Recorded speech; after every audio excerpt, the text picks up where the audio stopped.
Muy bien, alumnos. Vamos a hacer un recuento sobre la guerra del guano y el salitre. Vamos a hacer este recuento. Eh, ¿En qué situación se dio? ¿No? Es un conflicto armado que se dio entre tres países, ¿bien? Perú, Chile y Bolivia, en donde Inglaterra fue el que respaldó como empresario, respaldando a los empresarios privados. O sea, las grandes empresas privadas internacionales fueron las que motivaron este conflicto para poder aprovecharse de los recursos naturales, que eso es lo que más importa de los países potencias mundiales, ¿no? Sabían que no podían intervenir o apropiarse de territorios ya constituidos, porque Estados Unidos es un país en donde de alguna forma es el padrino de toda América, ¿no? Entonces, si Estados Unidos, nadie podía chocar con su casa o con su barrio, entonces no podían venir países europeos a apropiarse de esos territorios nuevamente, porque ya... Pero no necesitaron conquistar territorios, más los empresarios ingleses fueron los que propiciaron o motivaron, ¿no?, este conflicto, porque ellos fueron los principales ganadores. No solamente pudieron expropiar o pudieron extraer los recursos naturales de estas regiones, sino que también se volvieron en prestamistas del Estado peruano y boliviano, sobre todo del Estado peruano. Mira, Inglaterra promueve la guerra, Chile gana al Perú, el Perú queda en una catástrofe económica terrible y aparece Inglaterra como prestamistas, otorgarle préstamos para poder reactivar la economía en el Perú, cuando ellos fueron los que motivaron el inicio de la guerra, ¿no? Entonces, ¿cuál era el afán? El afán era el recurso natural. ¿Cuáles eran estos recursos? El guano y el salitre, ¿no? El guano y el salitre. Esta guerra se desarrolló en la guerra del guano y del salitre, o también llamada la Guerra del Pacífico.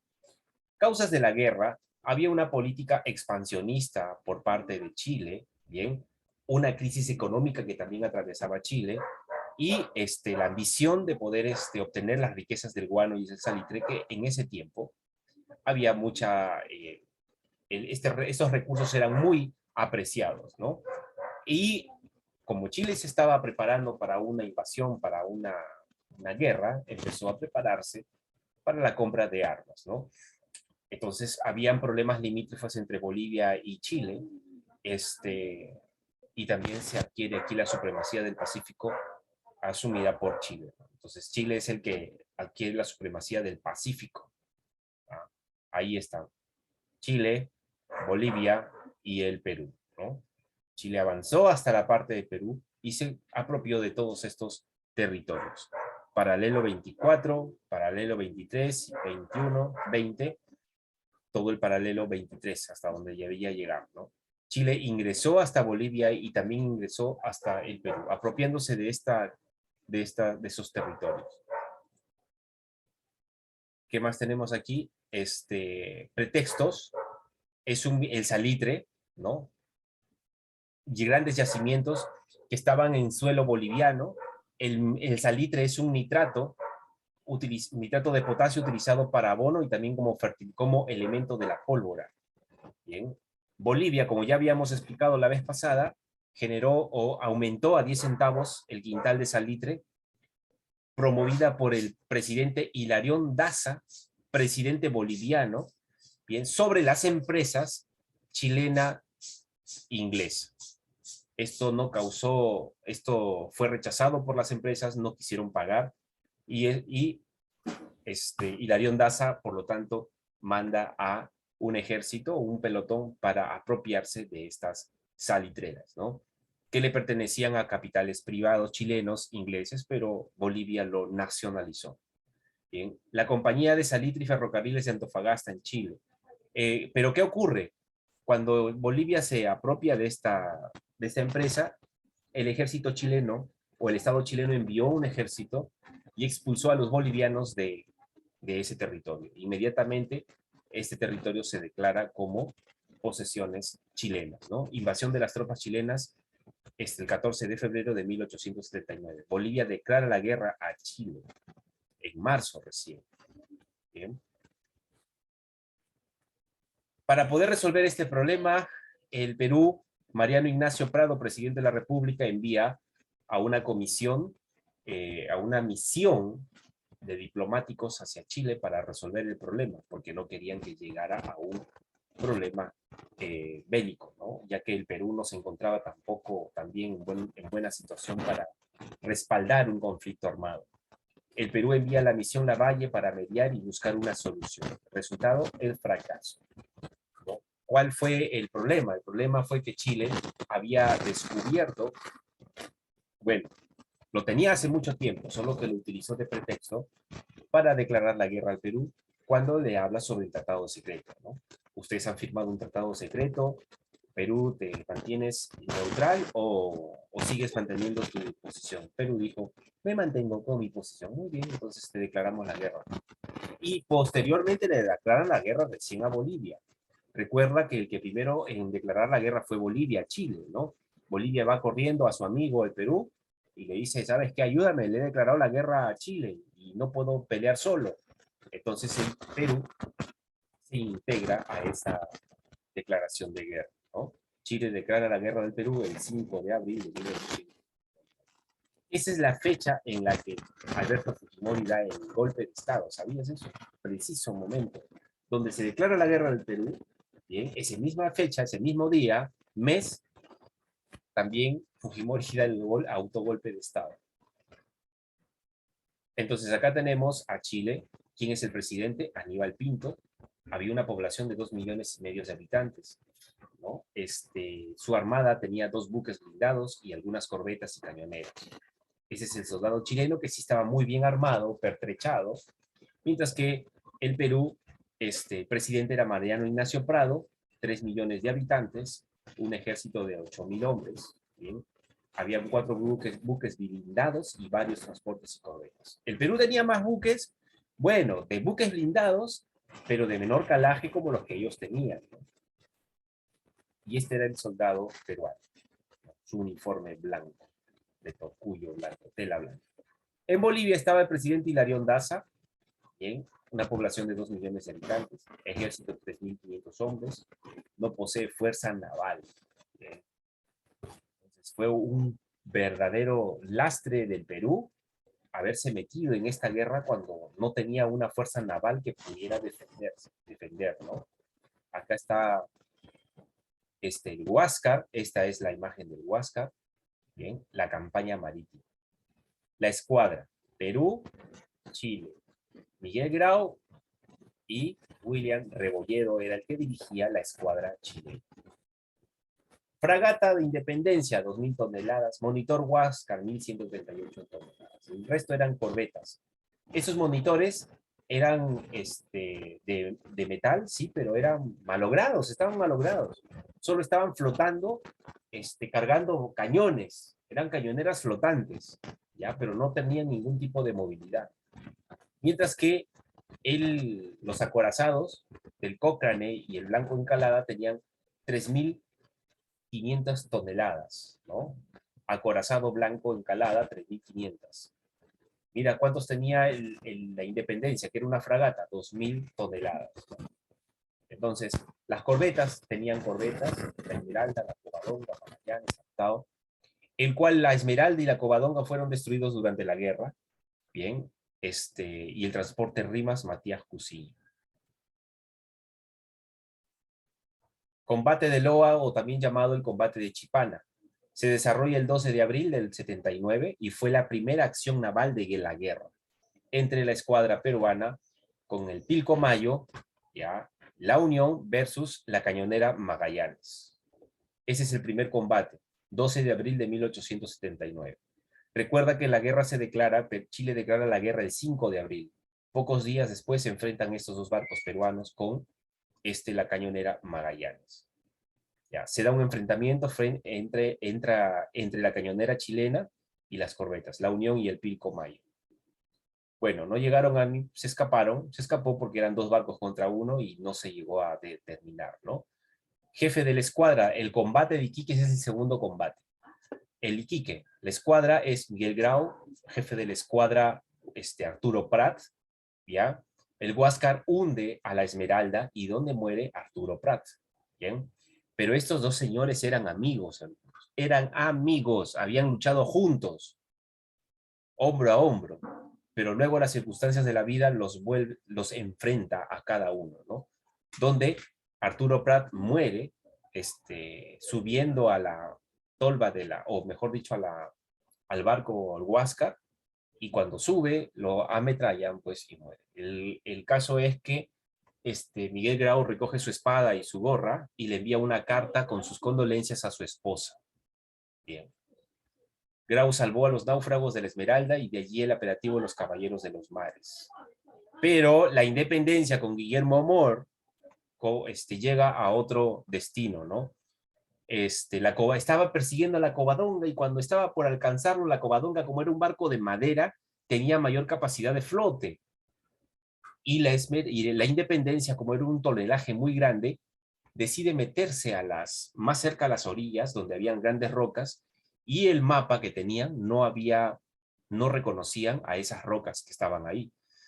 Estas rocas golpean el fondo del barco, penetran el casco, y el barco empieza a hundirse, ¿no? La Covadonga da la vuelta, regresa con Carlos Condel y empieza a ametrallar a los náufragos peruanos. Bien, ametrallados por los chilenos. Así es, alumnos.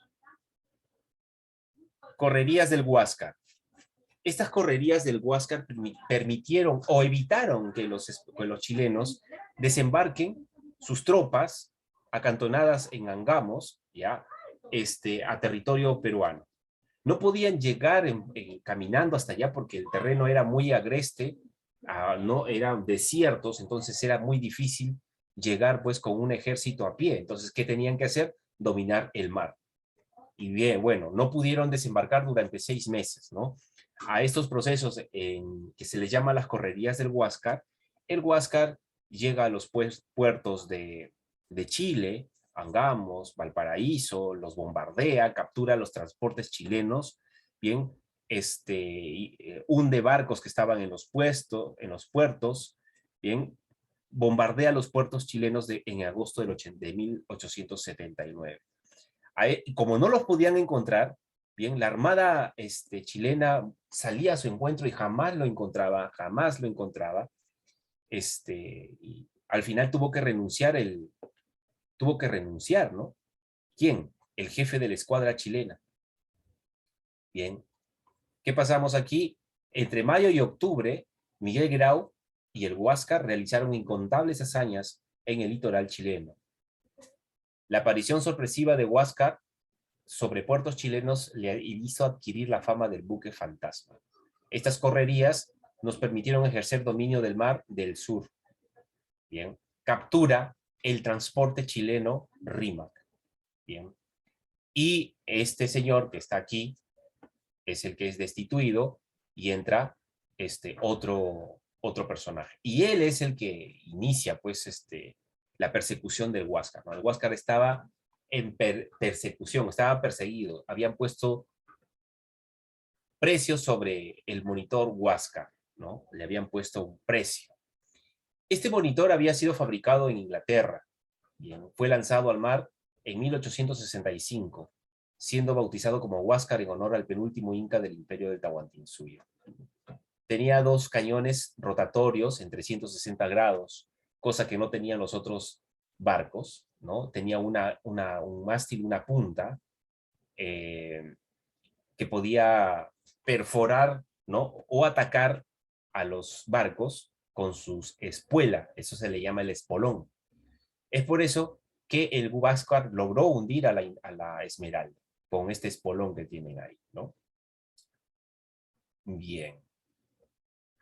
El combate de Angamos, así es, aquí está, se da en la punta de Angamos. Bien, en la punta de Angamos. El Huáscar venía desde la parte sur hacia el norte.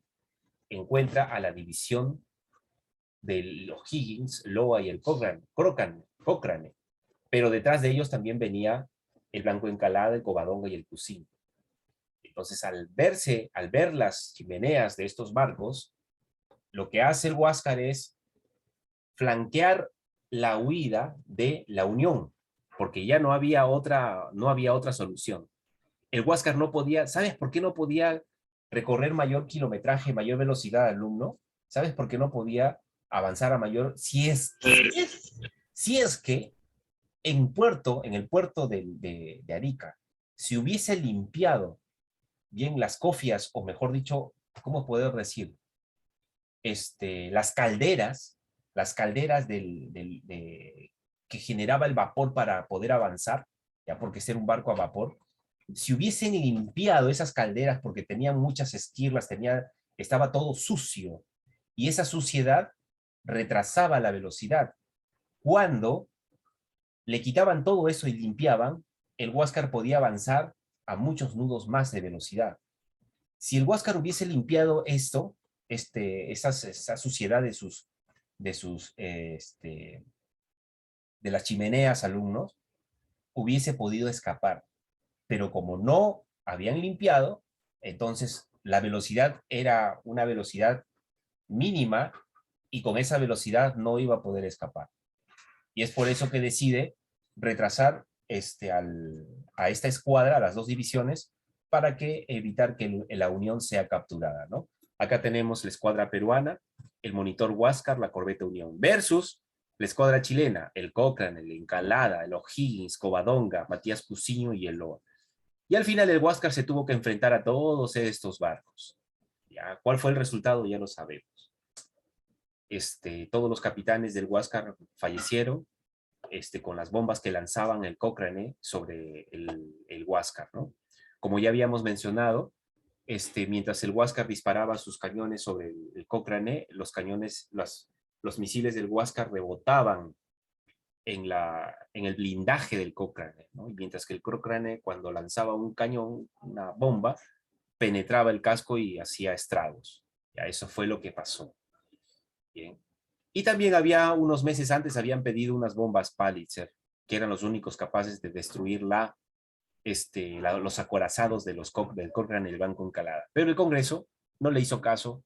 Ese Congreso de ahora, que fastidia la vida, ya bueno, no ellos, sino que la misma institución se negó a comprar armas, ¿no? Ay, Dios, la historia peruana a veces es tan deprimente. En fin. El Huáscar... Vergüenza ajena. Sí, da bronca porque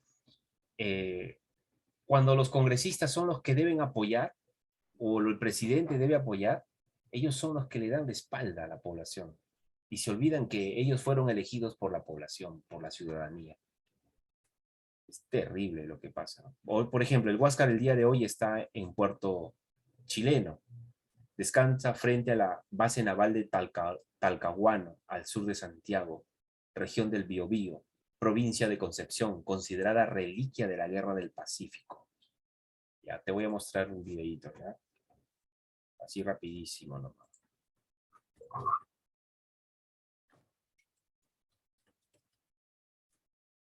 ¿Qué va a mostrar ahí, profesor? Voy a mostrar un video, un ratito, espérate. Dime. No digo, está bien.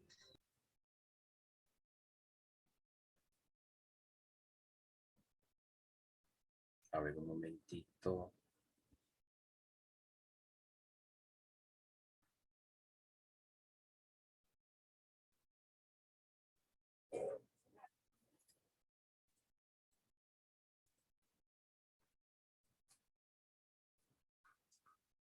Ahí está. Miren, alumnos. ¿Ves este señor que está acá? ¿Tú crees que es un actor? Qué orgullo contar.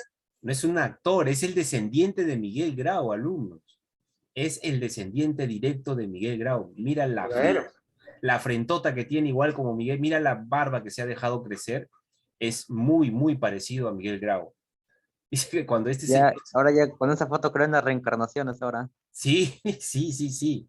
Es un descendiente directo de él. Cuando él se fue a visitar al Huáscar, allá a Chile, dice que todos se quedaron mirando, los soldados, lo miraban sorprendido porque todos sabían, adentro del Huáscar estaba la foto de Miguel Grau, en Chile. Y cuando los veían, lo miraban, lo miraban. ¿Qué ha pasado? Miguel Grau ha salido de ha resucitado. Y era un, Cosplayer. claro, era un descendiente directo, Estar ¿no? con el bisnieto de Miguel Grau, ¿no? Sacándose fotos con toda la gente en una junta. Claro. ¿Ah? Bisnieto, ¿no? Bastante, se parece. Un orgullo, una bendición. Es increíble que su descendiente aún se mantenga y que tiene un parecido enorme, ¿no?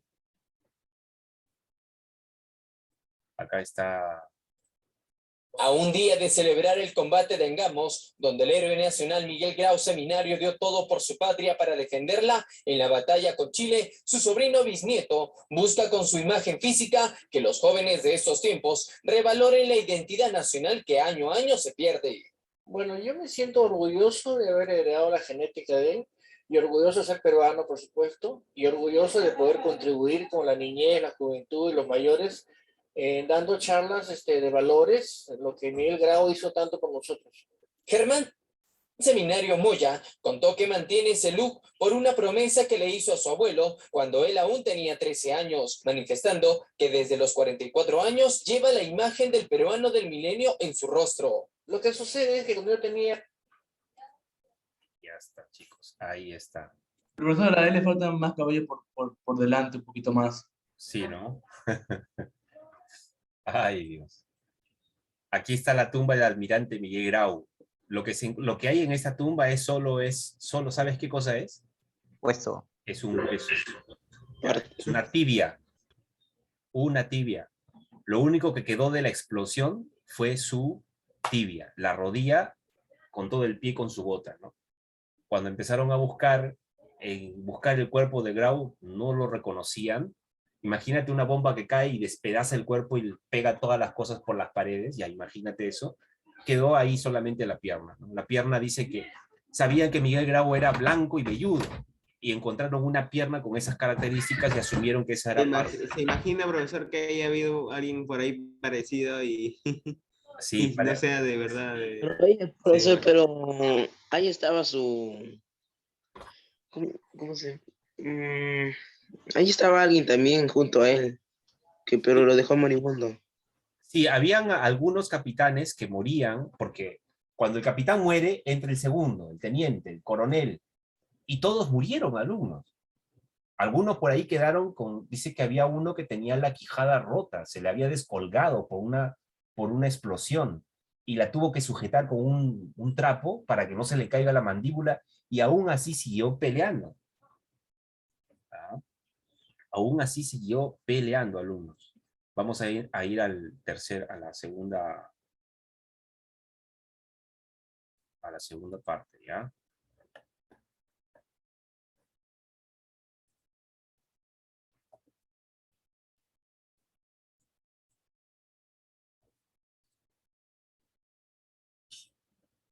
Ahí está. A ver. En los capítulos anteriores, ¿no? Vimos la triste final de el Huáscar, ¿no? Ahí está el Cochrane, el O'Higgins. Vamos a ver una simulación, ¿ya? Una simulación de la batalla o del combate. Me sirve. Ajá. Profesor, una consulta. Por ejemplo, todas esas historias obviamente que no lo han podido vivir las personas como para poder contarlo. ¿Se han hecho teorías así hasta llegar a un acuerdo según la posición en la que encontraron los restos? Espérate, te voy a traer mi libro, ¿ya? Un ratito. Un ratito.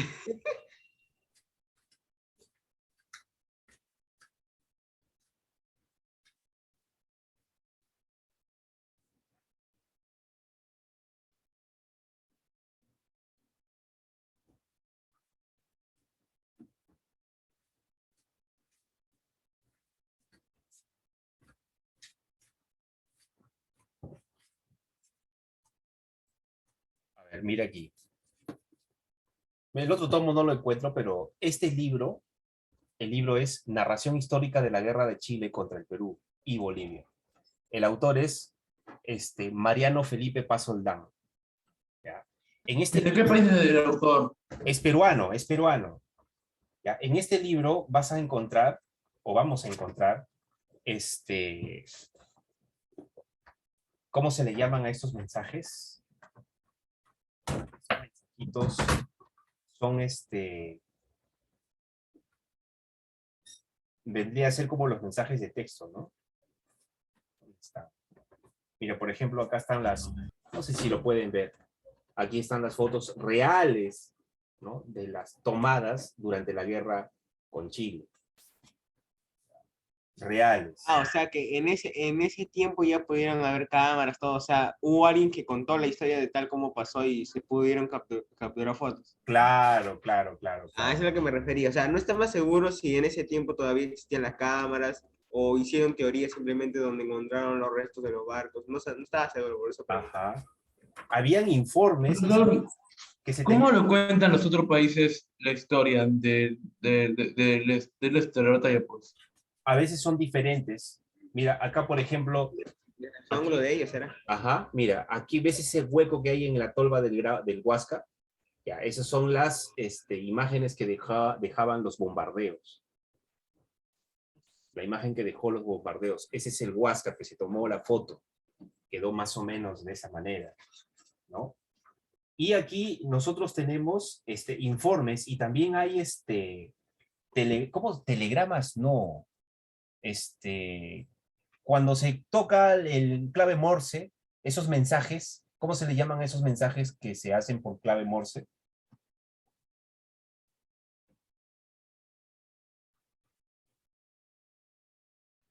Ni siquiera sé qué es clave Morse para comenzar. No.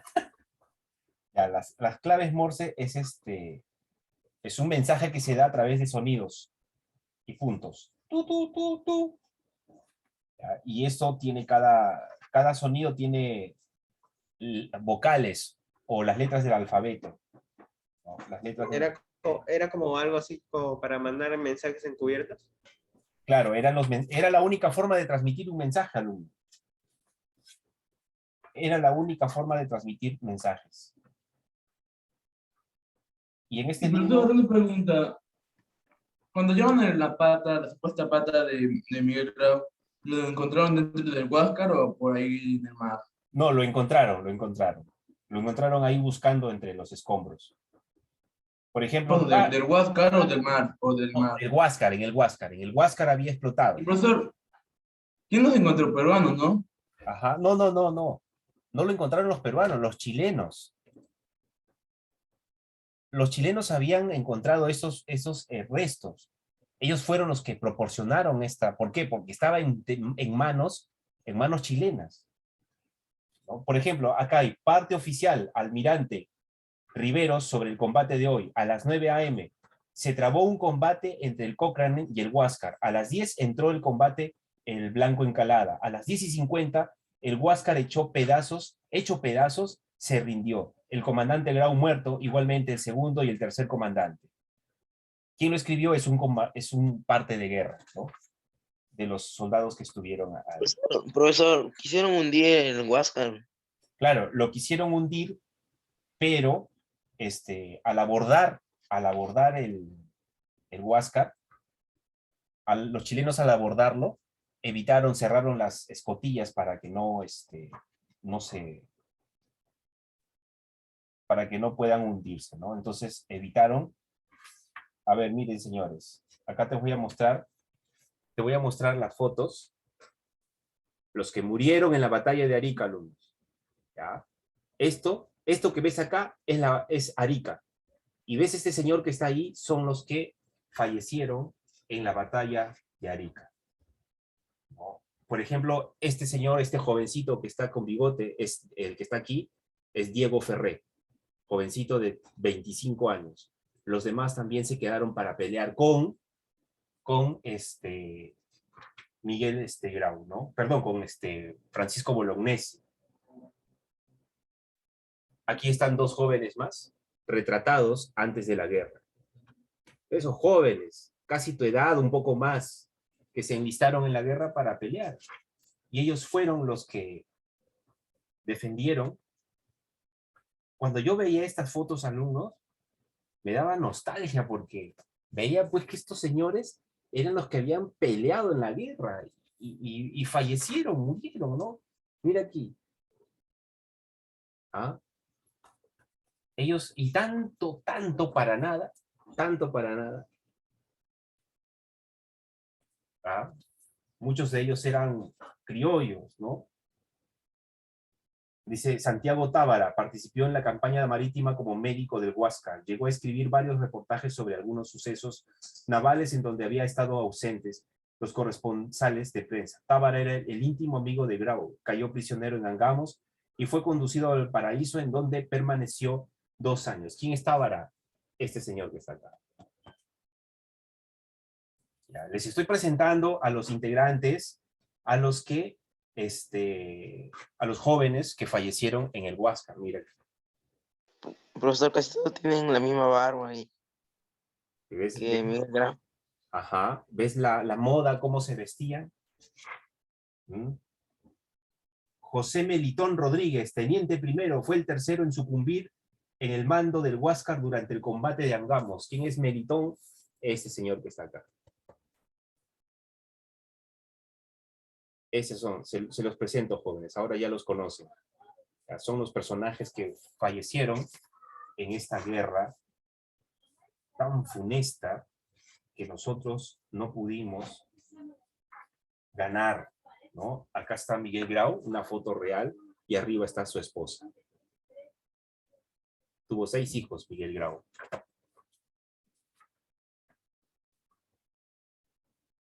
Y por aquí está...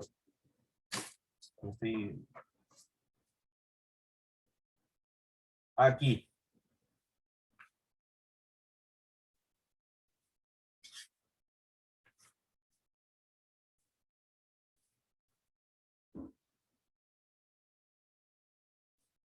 Este es Francisco Bolognesi de joven. El viejito canoso que tú ves ahí, que murió a los 72 años, y acá está jovencito todavía. Todavía está con un poco de pelo, ¿no? Y este de aquí, ¿sabes quién es este de acá? Este de acá. Míralo bien, ¿eh?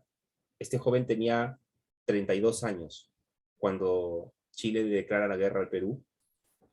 Este joven es alcalde de Arica. Alcalde, ¿ah? Alfonso Ugarte. Eso, Alfonso Ugarte. Alfonso Ugarte estaba listo para irse a, ¿dónde? De vacaciones a Europa. Y cuando le declaran la guerra, bajó del barco y decidió pelear ahí para defender a su país. Alfonso Ugarte. Profesor, ¿usted sabía que se habían hecho nuevos descubrimientos ahora a inicio del 2020, creo, a fines, donde se habían encontrado dagas en momias o muertos, creo, los cuales pertenecían a una época tan antigua que era antes de la era de piedra? Ah, Se sí, dice que podría cambiar la historia. sí, se han encontrado todas. Es que pasa que la historia se reescribe siempre. La historia se escribe de acuerdo a los hallazgos que se encuentran, pero siempre se encuentran hallazgos diferentes que van mostrándose, ¿no? Y que van cambiando las teorías que se proponen. Aquí está Andrés Avelino Cáceres, llamado el Taita, foto original, y aquí está una representación de una imagen del soldado de los Andes. Mira quién estaba a su lado, su mujer, su esposa. A estas mujeres en la guerra le llamaban las rabonas, porque iban detrás de sus maridos. Les cocinaban, les preparaban, ellas ayudaban a recoger a los heridos. ¿Y cuántas mujeres que estaban en el ejército acompañando a sus esposos murieron en pleno combate, ¿no? Murieron ahí. Bien, chicos, ya no les quiero mostrar más fotos. Vamos a ir voy a mostrar una reproducción del combate de Angamos.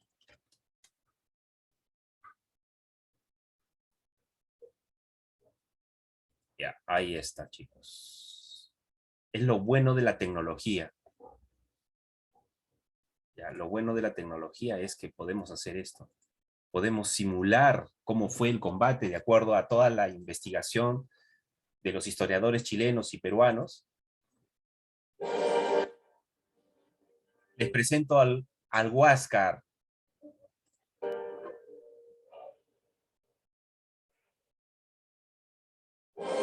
Yo pensé que el Huáscar era de madera. Yo también.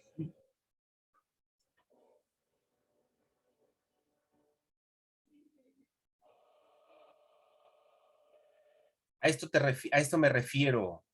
Si el Huáscar hubiesen limpiado las tolvas de su vapor, no lo habrían alcanzado, pero tuvo que quedarse, pues.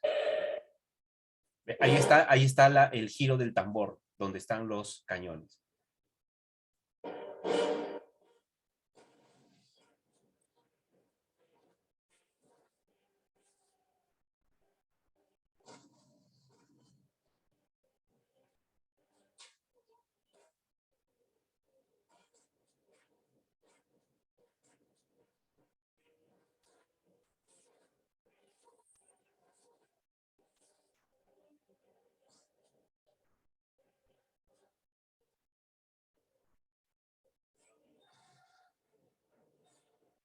Ah, ese hueco que usted nos mostró en la imagen.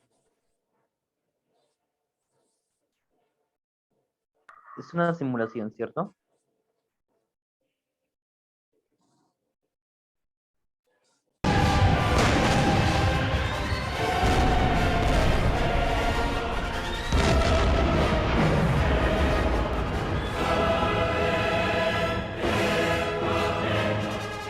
¿Ves lo que pasó? El Huáscar quería ¿Qué? espolonear al Cochrane. Casi lo logra, lo pasó rozando, pero se estaba enfrentando a dos acorazados, pues, ¿no? Que juntos eran 6.000 toneladas con los 1.500 toneladas que tenía el Huáscar.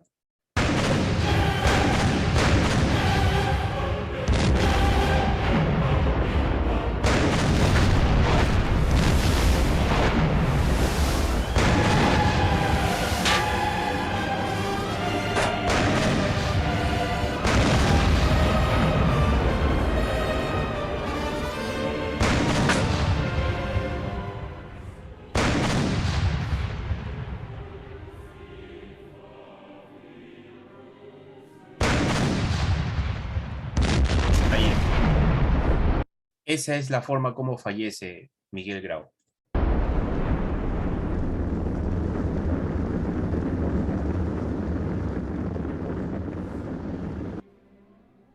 Andamos. Y profesor, usted, y de todo eso, de los problemas que tuvieron en ese combate, en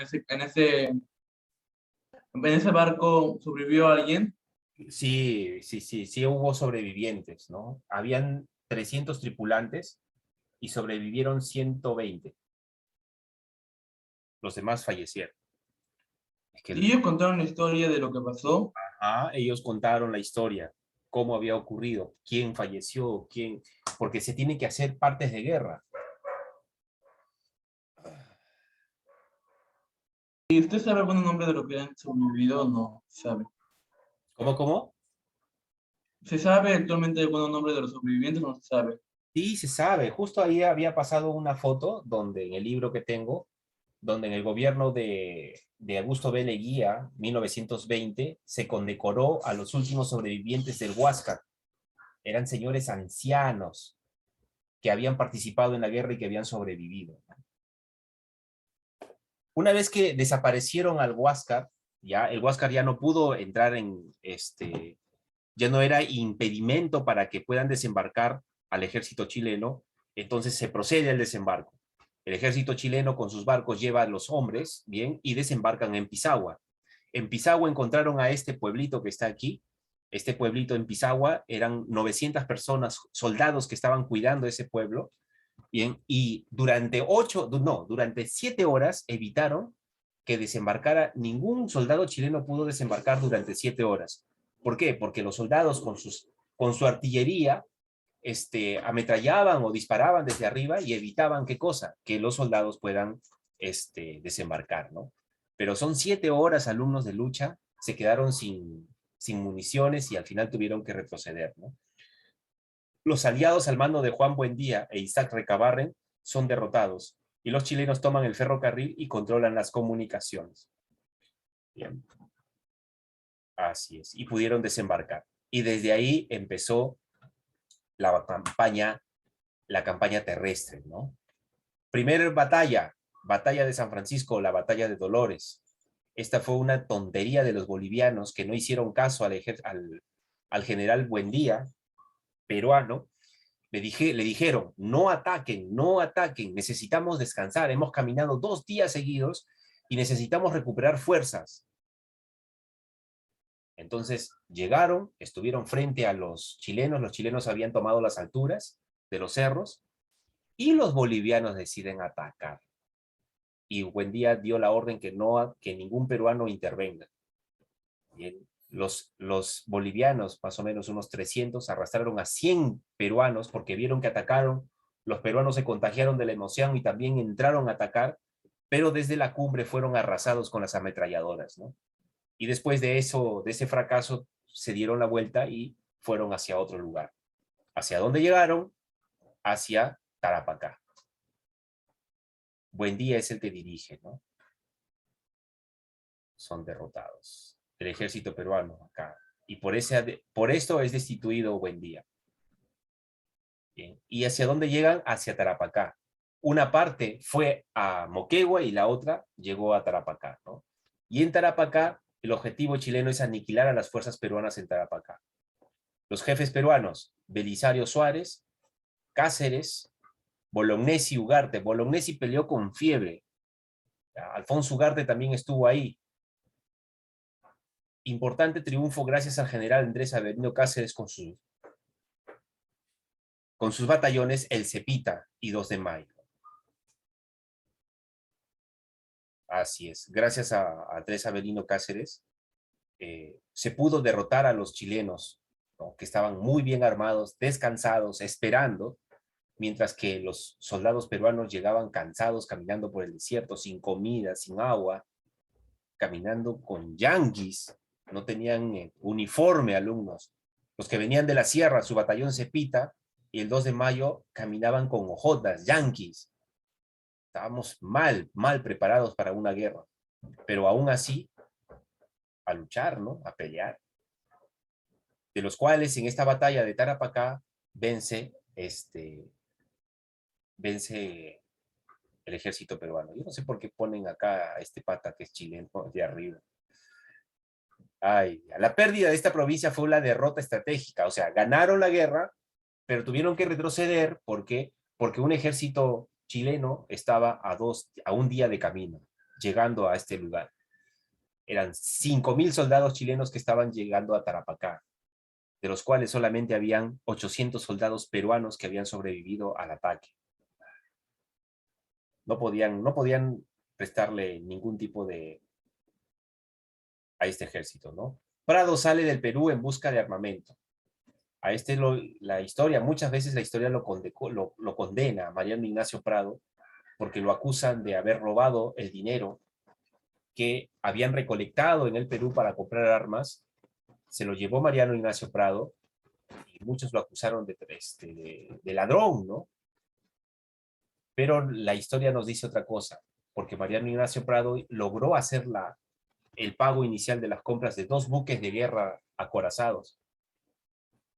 Pero no pudo regresar al país porque el miserable de Nicolás de Piérola le da un golpe de estado y le dice que es un traidor a la patria. Y si un traidor a la patria ingresa al Perú, inmediatamente es fusilado. Así que no. Dejó en su reemplazo a Luis de la Puerta, ¿ya? Pero Piérola le da un golpe de estado. Acá está. Y este señor fue presidente, ¿sabías tú? Presidente del Perú. Nuevamente, a pesar de lo que había hecho con la mala estrategia de la guerra con Chile, ¿no? Este hombre nunca debió estar en el Perú, no debió regresar nunca. Pero como ya sabes, pues, la clase, los grandes economistas y empresarios, no les importa quién es, la cosa es que mantenga sus privilegios, como siempre, ¿no? Hilarión Daza es destituido. Hilarión Daza es el presidente de Bolivia. Lo destituyen y el que asume es Narciso Campero. Así es, Narciso Campero es el que está acá. Y este señor, con él, Bolivia, tuvimos una última batalla juntos, ¿no? La campaña de Tacna y Arica. la batalla de Los Ángeles.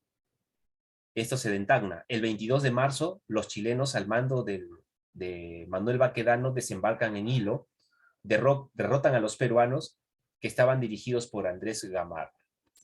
Así es. Y la batalla del Alto de Alianza, o el Intiorco también, batalla del Alto de Alianza o Intiorco. Nuevamente sufrimos una derrota. El general Campero decidió retirarse con sus tropas en dirección hacia Bolivia, y los bolivianos no aparecerían nunca más en ningún conflicto armado. Y lo peor es que en plena batalla es donde ellos abandonan a los peruanos, ¿no? Enfrentándose solos a los chilenos. Obviamente, los mira, ves acá la Rabona protegiendo a un soldado para evitar el repase. El repase era la acción de un soldado chileno de matar a los heridos, ¿ya? Muchos de los enfrentamientos que tuvo el Perú eran 4 soldados contra 1.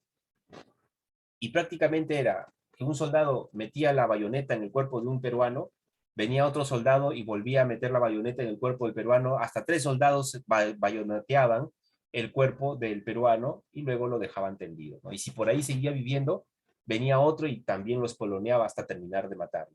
A eso se le llama el repase. Así que la batalla del Alto de la Alianza es la última guerra, la última acción militar de los bolivianos junto con peruanos. A partir de ese momento, el Perú empieza a defenderse solo.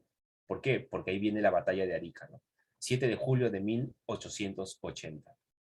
Aquí está Cáceres con sus jóvenes soldados, cada uno al mando de una división de 300, 400 soldados. Habían 1,200 soldados cuidando Arica, ¿no? Sacrificio del coronel Francisco Bolognesi, Alfonso Ugarte, Ramón Zavala, Roque Sáenz Peña. Y la verdad, alumnos, si yo hubiese sido Francisco Bolognesi, yo me hubiese largado de ahí y hubiese unido mis fuerzas a otro ejército para poder ayudar a aumentar las fuerzas. Perdieron 1,200 peruanos ahí. Perdieron la vida por las puras. Claro, se defendió y vamos a quedar en la historia como héroes, pero perdimos. Si retrocedimos para unir o para fortalecer un ejército y hacerlo más numeroso, ¿no era más estratégico que perder las vidas de esa forma tan heroica? ¿De qué sirve el heroísmo? El 7 de junio, los chilenos con 7,000 hombres emprendieron el asalto al Morro y derrotaron a nuestras fuerzas peruanas que eran 1,500 hombres, ¿no? ¿Qué pasó aquí, alumnos? Acá hay un ingeniero de minas. ¿Sabes cuál era el plan? El plan era traer a los soldados chilenos al Morro, ¿ya? ¿Quiénes los iban a traer? Los peruanos. Iban a pelear, iban a retroceder, y retrocediendo iban a subir al Morro. Y el plan era traer a la mayor cantidad de soldados chilenos en el Morro y hacer explotar el Morro. Se iban a sacrificar los soldados que estaban arriba, peruanos. Ese fue el acto de valor, el acto de heroísmo. ¿Tú cumplirías las órdenes sabiendo que vas a morir? ¿No cuidarías tu vida?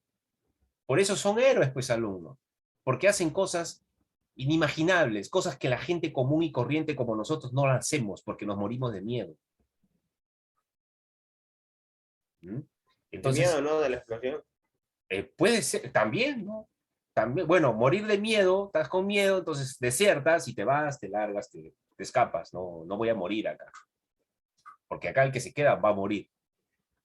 Ahora, si decides quedarte, sabes que vas a morir sí o sí. Bien. ¿Qué pasó? El ingeniero de minas es atrapado por los chilenos una noche antes, descubren los mapas y van por la madrugada y desactivan las bombas que iban a hacer explotar el Morro. Y cuando se produce el plan, entran los soldados chilenos a atacar, empezaron a estallar las minas que habían colocado y veían pues que los soldados volaban, chilenos volaban por todos lados. Y el capitán de esa división, enojadísimo, dijo: el día de hoy no hay heridos. 1,500 peruanos y solo sobrevivieron 300. Mira la cantidad de peruanos que habían fallecido. Esos 300 fueron prisioneros. Se escaparon a la justa, ¿no? En esa batalla estaba el general Roque Sáenz Peña, era hijo del presidente de Argentina. Él sobrevivió, ¿por qué? Porque dieron la orden de que no tocaran a ese militar, porque era hijo del presidente de Argentina, y habían hecho un acuerdo con el presidente de Argentina de no agresión. Imagínate si hubiesen matado al hijo. Argentina hubiese intervenido, ¿no? Y él fue el que contó cómo es que muere Francisco Bolognesi. Si quieren ver la película, se llama La Gloria del Pacífico.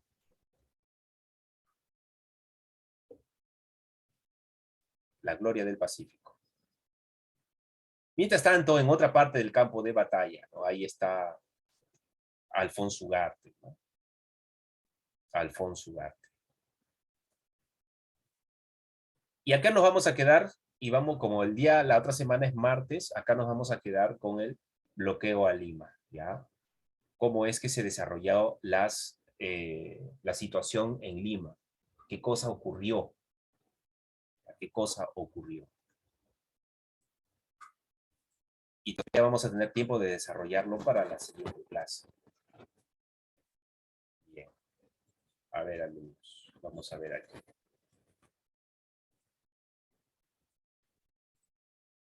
Ustedes ven La Gloria del Pacífico.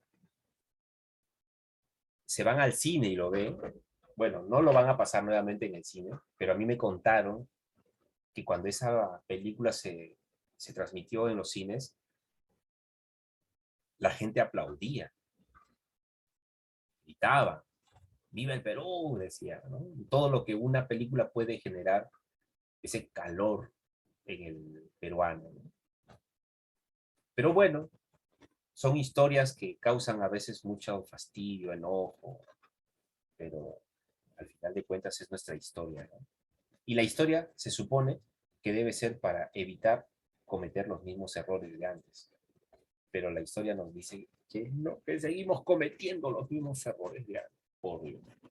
A ver, la victoria chilena que permitió la movilización de las tropas acantonadas en Antofagasta, ¿cuál fue esa victoria chilena? ¿Alguna pregunta, alguna respuesta por ahí? No, Angamos. Así es. Angamos, ahí salió el último del video. Ajá, es Angamos. Muy bien, esa es la respuesta. A ver, ¿dónde estás? Ahí está. ¿Qué oficial de la naval chilena muere durante el combate de Iquique? ¿Te acuerdas? Miguel Grau con la Esmeralda. O sea, Miguel Grau de Huáscar se enfrenta a la Esmeralda y la Esmeralda tenía un capitán. Y te dije que estos dos... Creo que era Rebolledo. Estos dos eran amigos, te dije. Que habían peleado hombro a hombro antes y que ahora ahora la historia los enfrentaba como enemigos. Y que al morir este hombre, él coge la espada y la gorra y le envía una carta a su esposa, porque también la conocía, lo conocía Miguel. Ahí, profesor, ya me acordé, Arturo Prat, creo. Eso, muy bien. Arturo Prat. Ajá, Arturo Prat. Las denominadas correrías del Huáscar permitieron el desembarco de las tropas chilenas al sur, la compra de armamentos por el Perú, la preparación, ya quisiéramos, ¿no? La preparación de las tropas aliadas, bolivianos, la intervención de Argentina nunca pasó, demostrar el valor y la astucia de la Armada. Dice, denominadas correrías del Huáscar permitieron el desembarco de las tropas chilenas en el sur. No, no pudo desembarcar nadie. Permitieron la compra de armamentos por el Perú. Tampoco. Eso, muy bien. Ahí. Demostrar el valor y la astucia de la Armada, porque no había otra forma ya. 4. ¿Cuál es la secuencia cronológica en la que produjeron los siguientes combates durante la guerra contra Chile? A ver. ¿La B o la C? Una de las dos. La B o la C, ¿no? Ya. Pero el combate de Angamos es un combate, ya está bien. Debe ser la primera acción, alumnos, es un combate en el mar. ¿Te acuerdas que el mar era el control del mar? El que tenía el control del mar podía desembarcar soldados en el país que quisiera. Y cuando se da la guerra y vencen a la última resistencia que era el Huáscar, Chile tiene el control del mar para desembarcar soldados. Entonces, la primera acción, entonces, es en el mar. Es el Angamos combate. primero. Angamos, ¿no? La siguiente fue una acción militar. Está Tarapacá, Tarapacá, luego Arica, ¿no? Ya te di la respuesta, pero la es- D. así es. Angamos, Tarapacá y Arica. 5. ¿Qué incentivó a Chile para declarar la guerra a Bolivia y al Perú? Defenderse de los ataques peruanos y bolivianos, recuperar territorios que le pertenecieron. Dice, ¿qué incentivó a Chile a defenderse de los ataques peruanos y bolivianos? La D, creo. La ambición por las salitreras de Antofagasta y Tarapacá, la rivalidad comercial entre Perú y Bolivia, la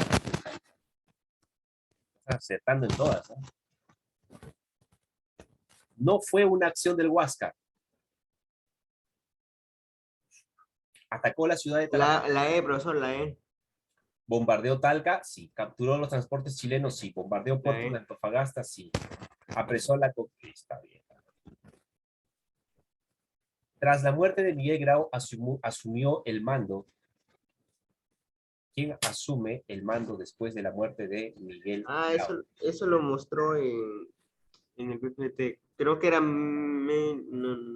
Melitón Rodríguez, Diego Ferré, Elías Aguirre, Enrique Palacios o Pedro Melitón García. Rodríguez, creo. Así es. El último fue Pedro Garezón. Algo de Melitón. Ajá, el último fue Pedro Garezón, ¿ya?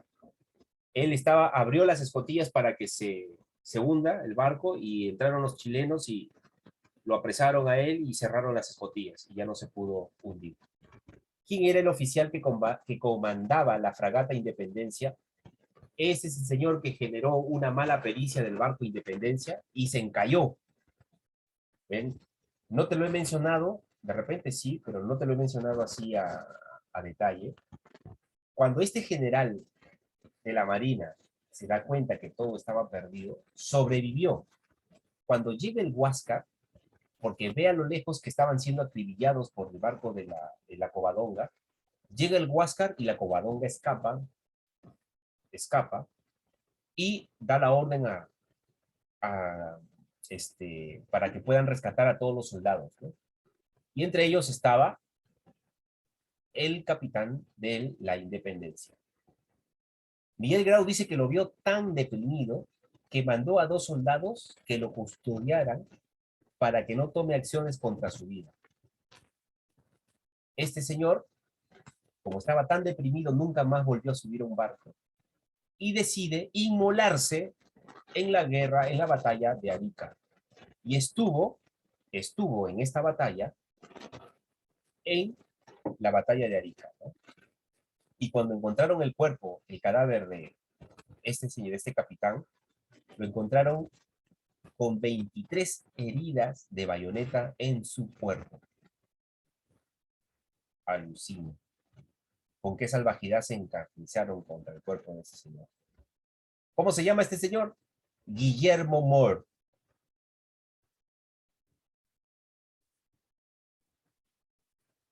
O Juan Guillermo Moore. Fue la causa económica fundamental de la guerra contra Chile. ¿Cuál es la respuesta, Luis?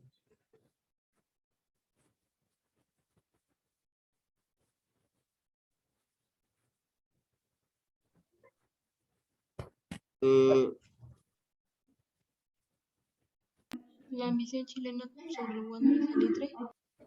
Bien, ambición chilena sobre el guano y el salitre. No te olvides que Tiene algo que ver con la los capitales ingleses estuvieron ahí, las empresas inglesas estaban ahí detrás de todo ese problema. Pero intereses sobre Perú y Bolivia. Ambición chilena sobre el guano y el salitre. Esa es una segunda causa, la E. Y 10. La última acción naval que definió el destino de la guerra contra Chile fue en la punta de hoy es territorio chileno. Iquique fue el segundo combate más primordial, ¿no? Donde ganó el Perú. Bueno, ganó entre comillas, pero perdió su mejor barco, la Independencia. El segundo combate lo hemos visto en la animación 3D.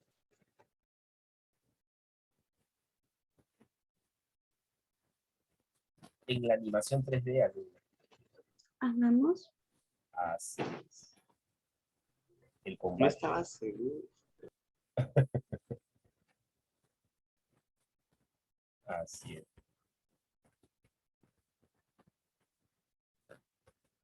Vamos a ver.